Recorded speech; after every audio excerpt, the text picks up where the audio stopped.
এই পৃথিবীতে প্রথম হত্যাকাণ্ড তখন থেকে চালু হয়েছে।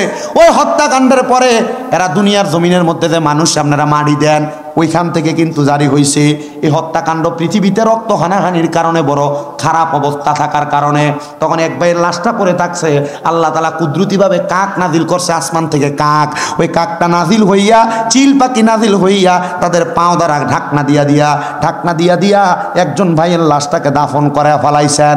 মুসলমান, অনেক লম্বা ঘটনা, বেশি লম্বা আমি করতে চাই না, শুধু এতটুক বোঝাইতে চাই, নারীটাকে ভালোভাবে রাখেন। আপনার ঘরের বউ হোক, আপনার মা হোক, আপনার স্ত্রী হোক, আপনার বোন হোক, ঠিকভাবে রাখলে এটার থেকে আপনি ঠিক জিনিস আশা করবেন, খারাপভাবে রাখলে আপনি খারাপ জিনিস আশা করবেন। শুধু মহিলাদেরকে দোষ দিলে চলবে না। মা বোন ভালো পুরুষদের জন্য আল্লাহ তাআলা মহিলাদের কাছে শান্তির জায়গা রেখেছেন। এত শান্তি আপনি দুনিয়ার কোথায় গেলে পাবেন না। আপনি আপনার স্ত্রীর কাছে যে প্রশান্তি অনুভব করবেন, তবুও তো আপনি এই প্রশান্তি অনুভব করার পরে আবার পরের দিন সকালবেলা বেরিয়ে ঘুমমুর করে খিচ্ছালান। আল্লাহ যেন কবুল করে, জোরে বলেন আমিন। হেদায়েত আসে কার থেকে? আপনারা জোরে কোন কার থেকে? আমি একটা কথা চিন্তা করিয়ে সিগারেট কুট্টির মাহফিলে যাওয়ার সময় বেড়ারে গাড়িতে উঠাইছিলাম, আমি আমার ড্রাইভারের সন্দেহ করতেছি। ড্রাইভারে কইলাম, রে এই অনকালা যেটা আছে এটা না, আবার অনকালারটা ঠিক আছে। আমি ড্রাইভারে কইলাম, আপনি সিগারেট খাইছেন?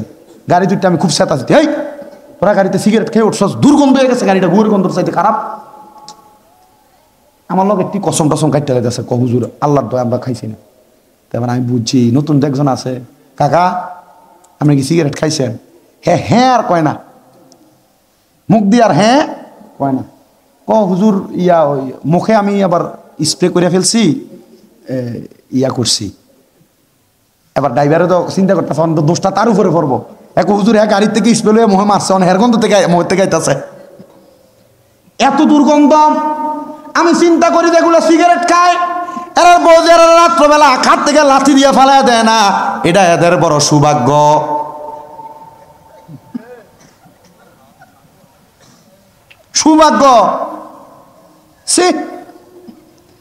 তো ওই যে নবীজির জান্নাতীদের বর্ণনা দিছে, সাহাবায়ে কেরাম কই ইয়া রাসূলুল্লাহ জাহান্নামীদের বর্ণনা দেন না, জাহান্নামীদের বর্ণনা।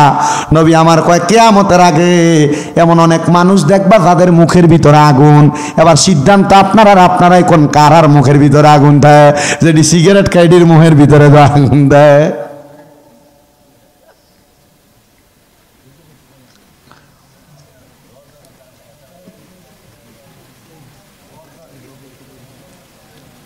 আপনার কষ্ট হইতেছে? মোটামুটি আমার যে মূল ওয়াজ, যে দুর্ওয়াজ করি, এই ওয়াজের সময় শেষ। অন যা করবো বোনাস, 18 মিনিট বোনাস চলতেছে।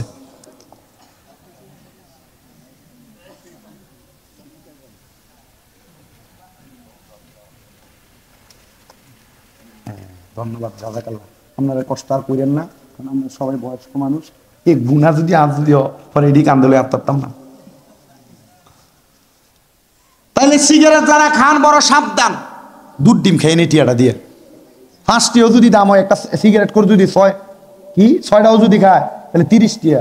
মাশাআল্লাহ, 1 পা দুধ আর ডিম খাওয়ানো টি হয়েছে না? হইব কথা কি 20 টিয়া, আবার কি সিগারেট? আমি লাস্ট 3 টিয়া জানতাম স্টার সিগারেট। বুঝছি শেষ। বাংলাদেশের এক হাদি সাহেব ধরা গেছে আমরা হজে যাওয়ানোর সময়। এই হাদি সাহেবের ব্যাগের ভিতরে জর্দার ডিব্বা বড় বড় আর সিগারেটের আর বিড়ির প্যাকেট।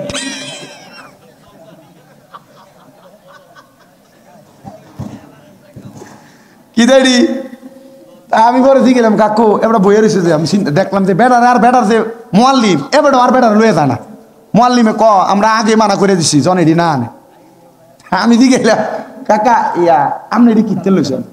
আমার ফুতের কাকিয়া দোকান আছে। হ্যাঁ, কাকিয়া দোকান আছে। ওই দোকানে এমন হাদিস আপনার মাধ্যমে এটি সরবরাহ মাঝে মাঝে নেই আর কি। আমি একটু বেশি লয়ে লাইছি। আচ্ছা কোন যে হাদিস আপনার এটি সরবরাহ করে এখানে নিয়ে দেয়, আচ্ছা এটির অবস্থা কি হইব? কি আর হজ হইব কেন? হাউস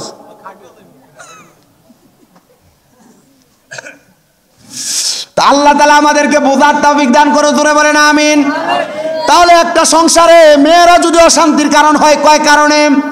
1 নাম্বার মেয়ের মা, বললাম আপনাদেরকে। 2 নাম্বার মেয়ের জামাই।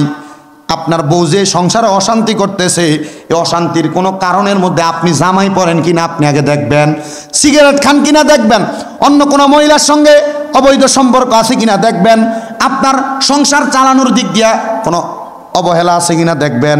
যদি এমন কোনো অবহেলা থাকে মনে করবেন আপনি এটার জন্য দায়ী।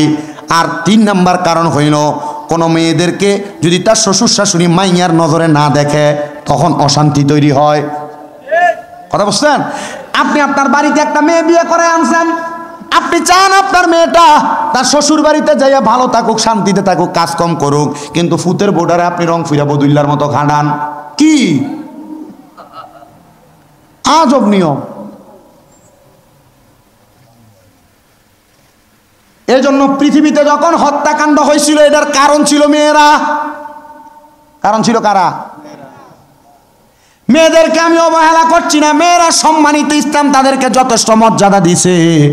বলে হুজুর কেমনে হত্যাকাণ্ডটা হয়েছে একটু বলেন না।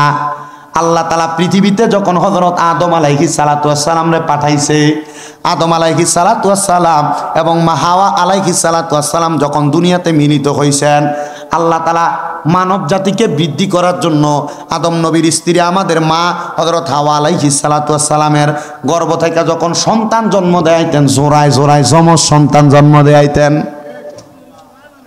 সুবহানাল্লাহ কোন? তো যদি কারোর যমজ সন্তান হয়, আদম নবীর সুন্নত মা হাওয়ার সুন্নত আদায় হবে। মারহাবা পড়েন। হযরত আদম আলাইহিস সালাতু ওয়াস সালামের প্রথম সন্তান, এই প্রথম 2 সন্তান, একজনের নাম হাবিল আর একজনের নাম হলো না কাবিল, দ্বিতীয়বার সন্তান। হাবিলের সাথে একটা বোন জন্ম নিছে, জোড়ায় জোড়ায় যখন সন্তান হইতো, একটা ফুল হইতো, একটা মাই হইতো। মারহাবা পড়েন না। এ আদম আলাইহিস সালাতু ওয়াস সালামের সন্তান, একটা ছেলে একটা মেয়ে, জোড়ায় জোড়ায় আগমন করতেন। হযরত আদম আলাইহিস সালাতু ওয়াস সালামের প্রথম সন্তানের নাম হাবিল এবং মেয়েটার নাম আকলিমা। দ্বিতীয় সন্তানের নাম হলো কাবিল এবং মেয়েটার নাম হলো হান্না।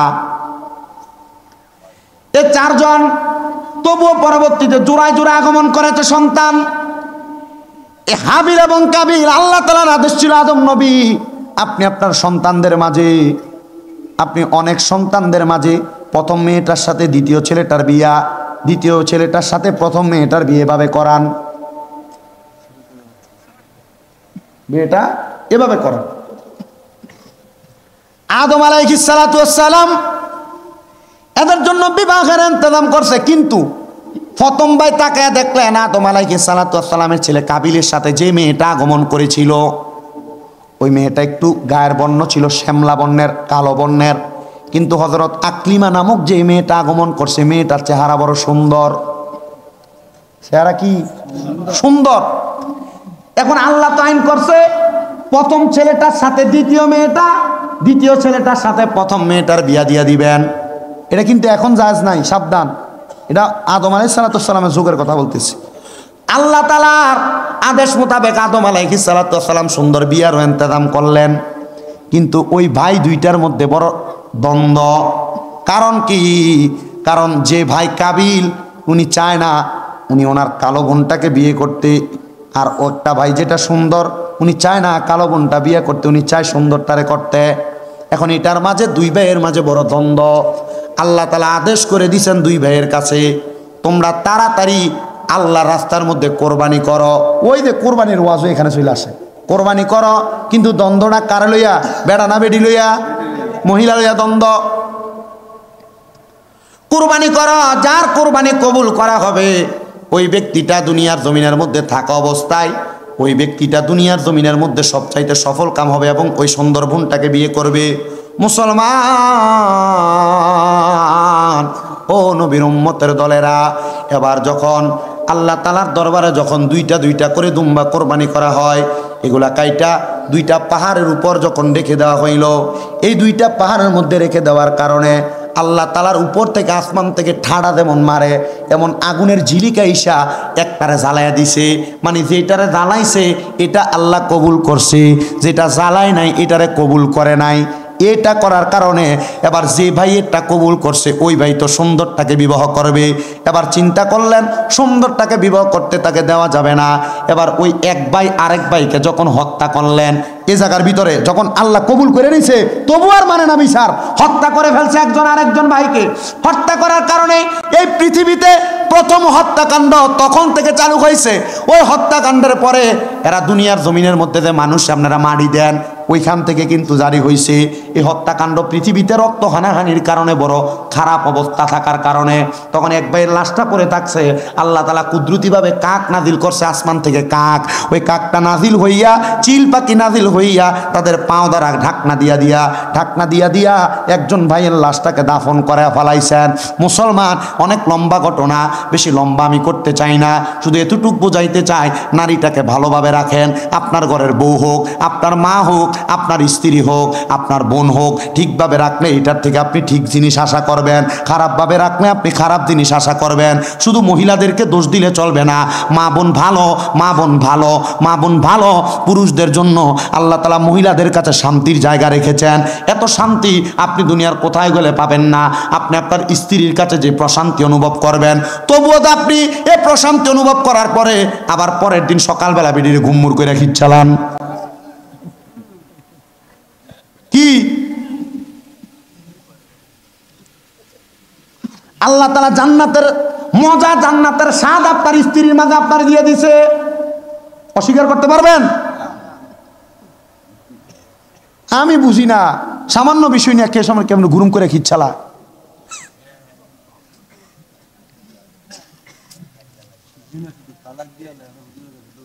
তালাকও দিয়ালা। আমার কাছে হাজীগঞ্জ থেকে এক মহিলা হুজুর আমার জামাই তো আমার অন্যায়ের কারণে তালাক দিচ্ছে। আমি অন্যায়টা কিটা? হুজুর আমার জামাই টিয়া ভাড়াইছিল, আমি জায়গা কিনছিলাম আমার নামে, তো তোর ফলে তোর ফিসা দিয়ে ফিটানোর দরকার বেরিয়ে।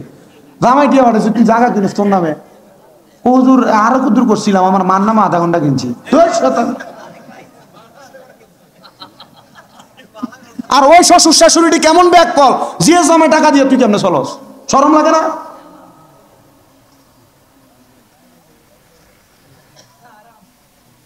হারাম না আরামি, কিন্তু এটা করে না কেমনে? বেড়ার অনুমতি ছাড়া বেড়াটা কেমনে খরচ করে? কি এর কাম? একবারে ফাক্কা সওয়াব ভান্ডারি। অনেক সংসার নষ্ট হয়েছে মেয়ের জামাই প্রবাসে থাকার কারণে, তাদের টাকা পয়সা, তাদের স্বামী নষ্ট করা, তাদের স্ত্রী নষ্ট করার কারণে। আমারে মাঝে মাঝে অনেক প্রবাসী ভাইরা বিদেশ থেকে ফোন করে বিচার দেয়, মাঝে মাঝে অনেক প্রবাসী ভাইরা কয় হুজুর বেরিয়েতের হেদায়েতের লেগে ওয়াজ কইরেন। আমি বলবো হে পর্দার অন্তরালের মা বোনেরা, আপনার স্বামী বিদেশের বাড়িতে কষ্ট কইরা মাথার ঘাম পায়ে ফালাইয়া টাকা ইনকাম করে, আপনি আপনার প্রবাসী স্বামীর টাকা দিয়ে নষ্ট করেন। আপনার জামাইয়ের টাকা দিয়ে আপনি আপনার বাইরে আপনি মোবাইল ফোন কিনা দেন, আপনার জামাইয়ের টাকা দিয়া মারে বইনে ডাক্তার দেখান, আপনার জামাইয়ের টাকা দিয়া আনন্দ আয়েশ কইরা বেড়ান, মাইনছেরও খাবান। না না না, আল্লাহর কসম, আমি যখন সৌদি আরবে গেলাম হজ করার জন্য, ওইখান থেকে আমি যখন গেলাম বদরের প্রান্তরে আমার একজন দোস্তর সাথে দেখা হয়েছে, তার নাম আলিয়াসগর। আমরারে ভালো কইরা সুন্দর করে খাওয়াইছে।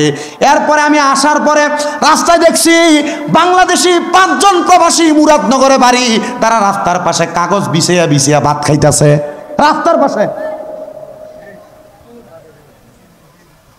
ওই প্রবাসীদের টাকা যদি কেউ মাইরা খায়, ওই প্রবাসীদের টাকা যদি কেউ জুলুম করে খায়, আল্লাহর কসম প্রবাসীদের টাকা মাইরা খাওয়ার কারণে আপনি আল্লাহর কাছে জবাব দিতে পারবেন না। কারণ প্রবাসীরা নিজের রক্তরে পানি বানাইয়া টাকা কামাই করে। শুধু প্রবাসী না, বাংলাদেশের কোনো মানুষের টাকা আপনি হাওলাত নিয়ে দিতেছেন না, বাংলাদেশের কোনো মানুষের টাকা জুলুম করে খাইতেছেন, অন্যায়ভাবে খাইতেছেন। এটার জন্য আল্লাহর কাছে জবাব দেওয়া লাগবে কি লাগবে না? এই জন্য সাবধান, মানুষের টাকা মাইরা খাইতে বড় সাবধান, মানুষের টাকা নষ্ট করতে সাবধান। প্রবাসীদের স্ত্রী যারা শুনতেছো, তোমাদের পায়ের মধ্যে হাত দিয়ে বলি, ও প্রবাসীর স্ত্রীরা, তোমার স্বামী বড় কষ্ট করে বিদেশ থেকে টাকা পাঠায়, তোমার স্বামীর টাকা বেহুদা জায়গার মধ্যে নষ্ট করো না। তোমার স্বামীর টাকা বাবার বাড়িতে 1-2 টাকা দিতেও বড় সাবধানতা অবলম্বন করে দিও। কারণ জামাই রক্ত পানি করে, মাথার গাম পায়ে ফালায়। এই জামাইয়ের টাকা যদি বাবার বাড়িতে পাচার করে দাও, বাইকে দিয়া দাও, বোনকে দিয়া দাও, এই টাকা দেওয়ার কারণে তোমার স্বামী যদিও না জানে, এটার জন্য তোমার স্বামীর কাছে কবরের মধ্যে তুমি জবাব দেওয়া লাগবে, জবাব দেওয়া লাগবে, জবাব দেওয়া লাগবে। অনেক প্রবাসীরা যেহেতু বিচার দেয়, ওদের উদ্দেশ্য ওয়াজটা করে দিলাম। তো যেই জায়গার মধ্যে ওয়াজ, আমি আপনাদেরকে বলবো আপনারা দুনিয়াতে যা করেন আর না করেন, মহিলাদেরকে একটু ভালো নজরে তাকাইয়েন, বাজে নজরে তাকাইয়েন না। এদের উপর আপনি একটু সন্তুষ্ট থাকেন, কারণ আল্লাহ তাআলা জান্নাতের শান্তি আপনাকে আপনার স্ত্রীর কাছে দিছে। এবার আসেন ওই মাইয়াটার কথাটা শেষ করে দেই। মাইয়া তার আব্বারে ভালো জায়গায় দেখছে না খারাপ জায়গায়? বালা জায়গায় দেখছে। মাইয়া কয় আব্বা, ও আমার মা, শোনো, তুমি যে তাহাজ্জুদ নামাজ পড়ছো, 5 ওয়াক্ত নামাজ পড়ার কারণে আল্লাহ তাআলা আমার সামনে পেছনে রহমতের ফেরেশতাটা নির্ধারণ করে দিছে। এ মা, তুমি আল্লাহ তাআলার কাছে দোয়া করবা, আল্লাহ তাআলা যেন আমি আব্বা জানরে জান্নাতের সুন্দর জায়গাগুলা দেখায়, জান্নাতের সুন্দর জায়গাগুলাতে রাখে। মাইয়ার মা একই জায়গার মধ্যে স্বপ্নের মধ্যে একই জিনিস দেখার কারণে মাইয়ার মা কয়, আম্মা, তোর আব্বার জন্য যেমন দোয়া করছস, আমার জন্য তেমন দোয়া কইরো। আমি জানি আজকের মাহফিলের মধ্যে অনেক সন্তান বসছেন, আপনাদের মা নাই, আপনাদের বাবা নাই, আম্মা আব্বার জন্য আখিরি মুনাজাতের মধ্যে খাস করে করে দোয়া করবেন। তবে আরেকটু সাবধান করে দিয়ে যাই, অনেক সন্তান আছে বাইরে বাইরে ঝগড়া করে মা বাপকে আলাদা করে দেয়, মা বাপকে জুদা করে দেয়, বউয়ের কথা শুই না মা বাপকে আলাদা করে দেয়। এক ভাইয়ের ঘরে সকালবেলা, আরেক ভাইয়ের ঘরে দুপুরবেলা, আরেক ভাইয়ের ঘরে রাত্রবেলা ভাত খায়। কিরে, তোমার মা বাপ তো তোমার আলাদা করে মানুষ করে নাই, আব্বা কোনো ভালো খানা খায় নাই, আব্বা দামি কোনো খানা খায় নাই, আব্বার জুতাতে পায়ে দিত, জুতা ক্ষয় হইতে হইতে আব্বার পায়ের গোড়াটা রাস্তার লগে লাগতো, আব্বা নতুন জুতা কিনতো না। সন্তান চিন্তা কইরা দেখো, ছোটবেলার কথা মনে কইরা দেখো, আব্বা তোমার নতুন জুতা কিনে দিত, ছোট ছোট পায়ে নতুন জুতা পায়ে দিয়া খাটের উপরে রাত্রবেলা দৌড়াদৌড়ি করতা। আজকে তুমি লাখ লাখ টাকার মালিক, কিন্তু আব্বা যান অন্ধকার কবরে। আব্বা জান রে 500-1000 টাকা দিয়ে এক জোড়া দামি ব্র্যান্ডের জুতা পরাইতে পারো না। মা জননী কত কষ্ট করে মানুষ করছে, ওই মা একবেলা গুইরা গুইরা ভাত খাওয়া লাগে। সাবধান সাবধান, এমন মা বাবার মনে কষ্ট দিস না রে সন্তান। আম্মাদানের কাপড়টা চিরা ছিল, আম্মাদান কাপড় সুই সুতা দিয়ে সিলাই কইরা পড়ছে, আম্মাদান কাপড় রাস্তার মধ্যে 5-10 টাকা বাইন্দা রাখছে, ওই টাকাটা তুমি সন্তানরে দিছে, তুমি সন্তান এই টাকা স্কুল মাদ্রাসায় নিয়ে গেছো। আম্মাদান সকালবেলা পানি বাতরি খাইছে না, আম্মা রাইখা দিছে আমার পুতের সকালবেলা থেকে দুপুরবেলা আইলে রইদি দিয়া, আমার পুতে পানি ভাত খাইলে পুতের কলজাটা ঠান্ডা হইব। সন্তান রে, এখন তুমি লাখ লাখ টাকার মালিক, কিন্তু তোমার আম্মারে, তোমার আব্বা জান রে, তুমি 500 টাকা দিয়ে কিনে একটা কাপড় তোমার মারে পরাইতে পারো না। কি হইব তোর টাকা দিয়া, কি হইব তোর পয়সা দিয়া? টাকা ব্যাংক ব্যালেন্স করতে পারবা, কিন্তু মা বাবার মতো রত্নটারে যদি যত্ন না করো, আল্লাহর কসম আল্লাহর কাছে কোনো জবাব দিতে পারবা না, আল্লাহর কাছে কোনো জবাব দিতে পারবা না, আল্লাহর কাছে কোনো জবাব দিতে পারবা না। যদি কোনো সন্তান ওই মা বাপকে জুদা কইরা থাকো, আলাদা কইরা থাকো, দাও তোমার পাও আমার সামনে দাও, আমি শামিম দাদা জিব্বা দিয়া তোমার পাও পরিষ্কার করে দিব। তবু ওয়াদা করো আর কোনোদিন আম্মা আব্বারে জুদা করবা না। আম্মা আব্বার পাউডির মধ্যে আজকে মাহফিল থেকে যায় ধরবা, ধরে কইবা, মা ও আব্বা, আল্লাহর রাস্তে আমি সন্তানরে মাফ করে দেন। যতক্ষণ পর্যন্ত মা মাফ করে দিছি, আব্বা মাফ করে দিছি বলবে না, ততক্ষণ পর্যন্ত মা বাবার পাও চাইরো না। কারণ মা বাবার মনে কষ্ট দিয়া আমি শামিম রেদা না, পুরা বরুড়া এলাকার বড় আলেম দিয়া ওয়াজ করাইলেও কোনো লাভ হবে না। আম্মা আব্বারে জুদা করতে সাবধান। আজকের মাহফিল কবুল হবে কিনা সভাপতি সাহেব গ্যারান্টি দিবে? কেউ গ্যারান্টি দিতে পারবে না। তবে একটা কথা বইলা যায়, যদি আমি আইডিয়া করে বলছি আপনাদেরকে, আগামীকালকে যদি দেখেন মুগুজির কোনো দোকানের মধ্যে কোনো বেড়া বলতেছে, হ্যাঁ শামিম রেজার ওয়াজ শুই না আমার ফুতে আমার পায়ে ধইরা মাপ চাইছে, মনে করবেন মাহফিল কবুল। বলে হুজুর কেন? কারণ সন্তান ওয়াদের আমল করছে। যদি দেখেন কোনো মা বোন একজন আরেকজনরে কয়, হ্যাঁ আমার ফুতে ওয়াজ শুই না যায় আমার পায়ে ধইরা মাপ চাইছে, আপনারা বলেন মা বাবার পায়ে ধরলে দাম কইমা যায়? না না, আম্মা আব্বার কদমে পারলে চুমা দিবা। হুজুর কি লাগা? নবীজি হাদিস শরীফের মাধ্যমে জানাইয়া দেয়, মাঝে মাঝে আম্মা আব্বার কদমে চুমা দিবা। আম্মা আব্বার কদমে চুমা দিলে আল্লাহর জান্নাতের চৌকাঠে চুমা দেওয়া সওয়াব পাওয়া যায়। বলে হুজুর চুমা দিমু দূরের কথা, 2 ঈদে মা বাবার পায়ে ধরে সালামি আমি করি না, চুমা দিমু কি? না রে সন্তান, না, আম্মা আব্বার পায়ে যখন ধরে তুমি সালাম করবা, মা বাপ মনে করবা আমার সন্তান এখন আমার অবাধ্য হইছে না, আমার ফুতে আমার কথা শুই না চলে, আমার ফুতে আমরারে ভালোবাসে। আমি সন্তান এলেমের জোরে কথা বলি না, আম্মা আব্বার অনুসরণ অনুকরণ, আম্মা আব্বার কদমে চুমা দেওয়ার কারণে আল্লাহ তাআলা আমারে সম্মানিত বানাইছে। আল্লাহর রাস্তায় মাপ চাই সন্তান, ওই মা বাবার পায়ের মধ্যে দরবা দেখবা আল্লাহ তোমার দুনিয়া জমিনে জিরো থেকে হিরো বানাইবো, টাকার মালিক বানাইবো, সম্পদের মালিক বানাইবো। আম্মা আব্বার সঙ্গে টাকা পয়সা নিয়ে বড়াই কইরো না। অনেকে আছে বাবা নাই, আব্বা আম্মার কাছ থেকে 5 টাকা 10 টাকা চাইয়া নিছে, এখন চা দোকানে অনেক মুরব্বী বাবারা দোকানে বইসা থাকে, কিন্তু সন্তানের মুরুদ নাই, আব্বা জানলে 100 টাকা হাত খরচের জন্য দিব কেমনে? আব্বা জান তো অন্ধকার কবরে। সন্তান আল্লাহর হস্তে তোমার কাছে আমি ক্ষমা প্রার্থনা করি, ওই মা বাবার কাছে মাপ চাইবা। অনেকে চিন্তা করে হুজুর যাদের বাড়িতে আব্বা আছে তারা বাড়িতে যা বাবার পায়ে ধরে মাপ চাইব, আমার তো আব্বা নাই, আমি কার পায়ে ধরে মাপ চাইব? অনেকে চিন্তা করে হুজুর যাদের বাড়িতে মা আছে তারা বাড়িতে যাই আমার পায়ে ধরে মাপ চাইব, আমার তো মা নাই, আমি কার পায়ে ধরে মাপ চাইব? সন্তান চিন্তা কইর না, আখিরি মুনাজাত হবে কিছুক্ষণ পরে, দোয়া করবা রব্বির হামহুমা কামা রব্বায়ানি সগীরা ওয়া কুর রব্বির হামহুমা কামা রব্বায়ানি সগীরা। আল্লাহর কসম, আল্লাহর নবী শিখিয়ে দেয়, কোন সন্তানের মা মারা যাওয়ার পরে, সন্তানের বাবা মারা যাওয়ার পরে ওই সন্তান যদি আল্লাহর কাছে দোয়াটা পইরা চোখের মণিকোটার মধ্যে একটা মাছির মাথা পরিমাণ পানি চাইরা দিয়া আম্মার জন্য আব্বার জন্য চোখের পানি ফালায়া ফালায়া কান্দে, ওই পানি মাটিতে পড়ার আগে আমার আল্লাহ তার মা বাবার জীবনের গুনাহ মাফ করে দেয়। সন্তান মা বাবা বাইচা থাকতে খাওয়াইতে পারো নাই, এখন তুমি হাজার হাজার লাখ লাখ টাকার মালিক। আম্মা আব্বারে যদি মাসে 1000 টাকা করে হাত খরচ দিতা, 12 মাসে 12,000 টাকা হাত খরচের জন্য লাগতো। আম্মা আব্বারে যদি প্রতি মাসে ওষুধ খরচ কিনা দিতা, ওষুধ খরচ করে দিতা, 12 মাসে 1000 টাকা করে দিলে 12,000 টাকা লাগতো। এখন তোমার আব্বা আম্মার জন্য এত টাকা খরচ হয় না। আসুনি একটা সন্তান এই ফোরকানিয়া মাদ্রাসার জন্য আম্মা আব্বাটা কবরে আছে, আল্লাহ যেন আম্মা আব্বারে কবরে জান্নাত বানিয়ে দেয়। 10,000 টাকা ওই মাটার নামে কোরবান করে দিবা, 10,000 টাকা ওই আব্বাটার জন্য কোরবান করে দিবা।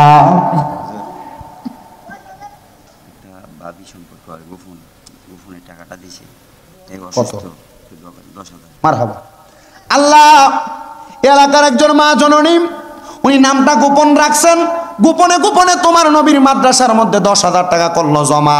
আল্লাহ তুমি তার বংশের কবর আযাব করে দিও ক্ষমা, মনের আশা পূরণ করো, বংশের কবর আযাব মাফ করো, হায়াতের মধ্যে বরকত দান করো। আল্লাহ গোপনে গোপনে যে আশা করে দান করেছে মনের নেক নেক আশাগুলা পূরণ করো, আল্লাহুম্মা আমিন। 10,000 টাকা কইরা কয়েকজন মানুষটাই নবীর ঘর মাদ্রাসার জন্য, ওরে 3.5 হাত গর্তে ফেলে কেমন করে আইলা চলে, তোমার বাড়ি আইতে দেরি হইলে যে মা ঘুমাইতো না, ওই কবর দেশে মায়ের পাশে একটু রইলি না রে, কবর দেশের খবর লইলি না। কেমন আছেন মা জননী, কেমন আছেন বাবা মনি, একবারও তো ফিরা চাইলি না।